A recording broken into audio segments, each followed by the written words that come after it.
Hello dear students, இந்த சம்ல example number 11.37 first and second subdivision பார்க்க போறோம்.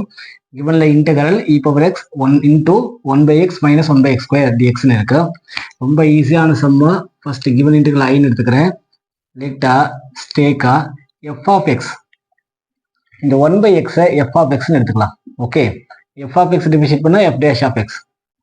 இந்த 1 by x டிஃபரன்ஷியேட் பண்ணா result minus 1 by x square. புரியுதா? ரைட். இப்போ f of x டிஃபரன்ஷியேட் பண்ணும்போது f dash இந்த மைனஸ் இருக்குல்லக்கன்னா இந்த given question வரேன். I is equal to integral e power x இருக்கு.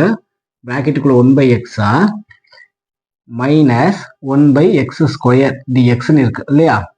இந்த மைனஸை நான் இங்க ஆட் பண்ணிடுறேன். இப்போ இது பிளஸ் பண்ணிடுறேன். ஓகேவா? ரைட். இப்போ இந்த மாதிரி ஃபார்மேட்ல இருந்ததுன்னா f of x டிஃபரன்ஷியேட் பண்ணும்போது f dash of x கிடைக்குது.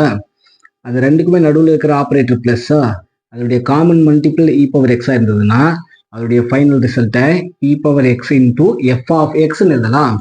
எஃப் ஆஃப் எக்ஸ்க்கு பதிலாக எது வேல்யூ என்ன? எஃப் ஆஃப் எக்ஸ்க்கு பதிலாக 1 by x பிளஸ் சின்னு எழுதலாம். இது டைரக்ட் ரிசல்ட். ஓகே, சம் முடிஞ்சதா? Let us move to the next one.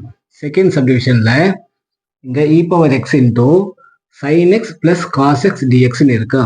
So let us take f of x உடைய வேல்யூவை நம்ம இந்த sin x னு எடுத்துக்கலாம். sin x அப்போ f of x டிஃபரன்ஷியேட் பண்ணா f dash of x, sin x differentiate பண்ணா cos x.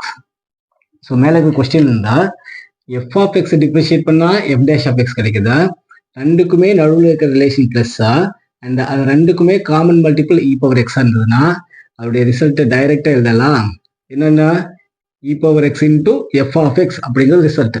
E power x into f of x value என்ன?